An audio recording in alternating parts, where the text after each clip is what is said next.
Hello everyone. Continuing with the disconnection approach, the next concept would be one group CX. That is the disconnection in which we just have to recognize only one functional group to know where we have to disconnect.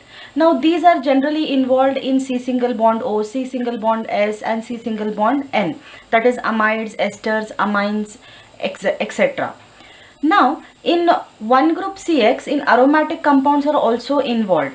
Therefore, in such a situation, aromatic compounds are cleaved out, and then the systems, whereas C single bond N, C single bond S are cleaved away, whereas the benzene ring is simply kept intact and it is removed off.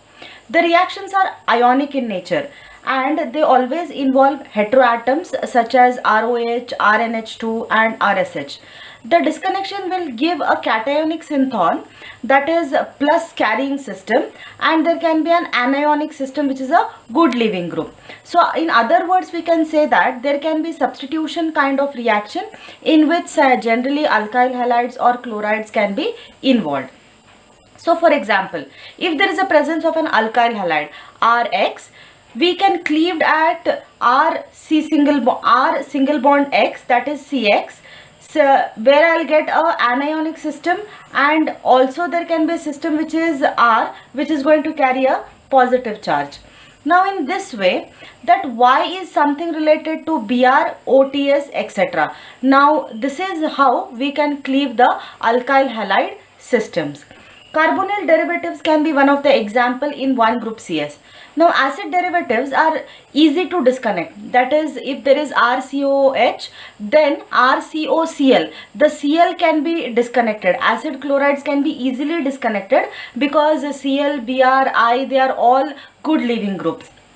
Hence, we must always choose a carbonyl group and an heteroatom which is used for the first disconnection. For example, RCOX. Here the cleaving point is CX. We will be cleaving at CX and then we will have this Y as H and then there will be an XH.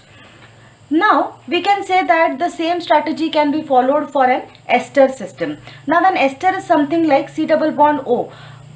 We can cleave at C single bond O, where there is a C single bond O ester group, and then it can be converted to a respective C6H5CH2OH, that is benzyl alcohol, and then there can be an acid chloride which can be utilized for the synthesis. This is an example for a benzoyl ester synthesis.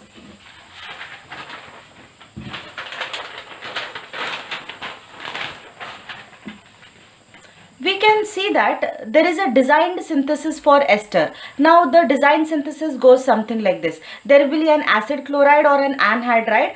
In the presence of pyridine as the catalyst, we can synthesize an ester. Now for example, an benzyl alcohol reacts with benzoyl chloride in the presence of pyridine to give me a benzoyl ester. So this is how an acid chloride, which is an aryl chloride, reacts with an alcohol or a system like C6H5CH2CH in the presence of pyridine. Pyridine helps in abstraction of this proton and we get a benzoyl ester. In the same way, alcohols, ether, alkyl halides and sulfides could be observed. Now for example, if there is Rx, we can cleave at R single bond X, where I'll get an X with a negative charge and R carrying a positive charge. Now this will be an electrophilic carbon and my XH will be something like a nucleophile. This is true in terms of tosyl group, your methane sulfonate group, in which ROTS, now it is the cleaving point is, OTS is a good leaving group and hence this is the cleaving point. ROTS is a cleaving point where R is going to carry a positive charge and OTS is going to carry a negative charge. It is going to act as a nucleophile. ROMS, that is mesylate system. Again, R is going to carry a positive charge and mesylate system is going to carry a negative charge. So methane sulfonate is one of the example. Utilizing alcohols, we can see various types of systems which can be synthesized. Now if I add an tosyl chloride to alcohol, I will get a tosylate. If I add mesytyl chloride, I will get a methane sulfonate. If I add HBr to an ROH, I will be getting RBr, that is an alkyl halide. Now, aliphatic compounds can be derived from alcohols. Now, alcohols can be converted to the respective alkyl halides and vice versa respectively by either acting X as acting as a good leaving group and OH acting as a good leaving group respectively. When this Rx, that is an alkyl halide, is utilized, we can say that when it reacts with an alcohol in the presence of a base, we get an ether. If it reacts with a thiol system in the presence of the base, we'll get sulfide system. We can also get a sulfide system when it reacts with NH2 twice CS, that is diammonium carbon sulfide system in the presence of again basic system. It is again going to give me a thiol system. Now, alkyl halides can be synthesized, nucleophiles can be synthesized where other derivatives. Now, these nucleophiles can carry other derivatives. Now, ethers and sulfides can also be synthesized by 1,1-DIX. Now, for example, if this is an ether, this is an example for an ether. We'll be cleaving at this point, that is C single bond O, which is an ether. We can cleave out and then we can join it to a good leaving group like MEY. Now the reactive side is this particular C single bond ether. I will be not touching the aromatic system. Instead, what we will be doing is just cleaving at the point of C single bond O. Now the reactive side is methyl by SN2 reaction, whereas the unreactive side would be the benzene ring which is involved. Now the design synthesis is something like this. When we make use of a paracresol in the presence of dimethyl sulfate, in the presence of base abstract this proton and then there will be a methylation. So this is how a design synthesis can be done. We can say the same can be followed for the sulfide system. When there is a substituted sulfide, we can cleave at S single bond R dash, so that now sulfide is going to carry a negative charge and this R dash Y is going to carry a positive charge, and then it can act as a good leaving group also. Now for example, for this system would be a chlorobenzide, which we have already discussed. Now these systems that we have discussed, they fall under 1,1-DIX. There would be other systems which fall under 2-group CS disconnection. Now in this particular system, 2 groups disconnection means that one functional group is utilized so that it will help to disconnect the other functional group elsewhere in the molecule, and such a system is called as 2-group disconnections. Now these are more efficient than 1-group disconnections. Now these are like 1,1 difunctionalized compounds. Now these compounds can be either in terms of an oxygen system. Generally we see them in terms of an oxygen system. For example, can be an acetals or ketals. In this acetals and ketals, oxygen is being used so that it can disconnect the other group in the same molecule. This can be seen in this particular example. This is an acetal system. When this lone pair of electrons travel towards the C single bond O, it is going to cleave the other OMe so that the double bond OMe remains, and finally it can be disconnected. I get a carbonyl carbon and I get a methanol. So in turn the synthesis would be carbonyl carbon reacts with 2 molecules of methanol system to give me an acetal system. So I am utilizing one lone pair of electrons so that I can cleave the other group in the system, and then hence it is called as 1,1 difunctionalized compounds which can be utilized to remove one group with the help of the other group in the same molecule. Now this is also called as 1,1-DIX. This particular operation is also called as 1,1-DIX because the C single bond O bonds can be disconnected. 1,1 dash, both functional groups are attached to the same carbon.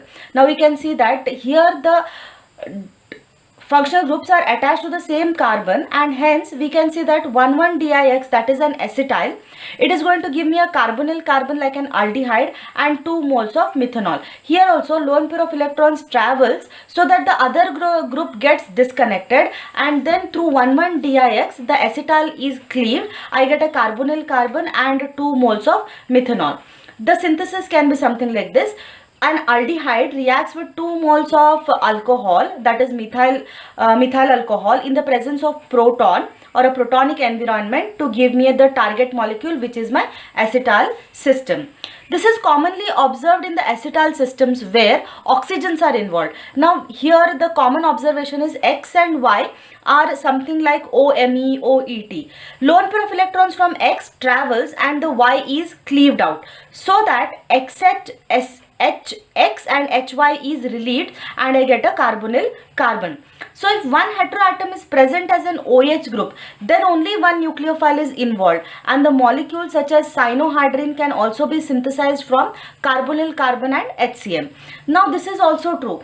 One of the systems should be an OH, so that, or an OMe, like we have observed in the previous system, either it should be an OMe or it should be an OH, so that the lone pair of electrons on the oxygen can be utilized. They travel and they cleave the next group, in turn giving me a carbonyl carbon and Cn minus. Cn minus is a nucleophile. We get a carbonyl carbon and an HCN.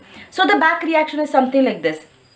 A aldehyde or a ketone reacts in the presence of Cn, and then I get a cyanohydrin. Now the disconnection is because there is a presence of an OH system. Lone pair of electrons in the molecule cleaves the Cn, so that we get a carbonyl carbon, and Cn minus is a nucleophile. The complete reaction would be utilization of a carbonyl carbon in the presence of HCN to give me my target molecule. This is one type of synthesis. If the leaving group is not attached to the same carbon atom, then we can say that there is a presence of OH. No doubt there is a presence of lone pair of electrons. It can allow to cleave. But before that, this NH2 is far away from the OH. So what we have to do is this NH2 should be converted in such a way that this will come nearer to the OH and it will get attached to the same carbon atom. So what they will do is they will now convert this NH2 to Cn. Now Cn, when it is hydrolyzed, it gets converted to CH to NH2. So under functional group interconversion, the NH2 is converted to Cn.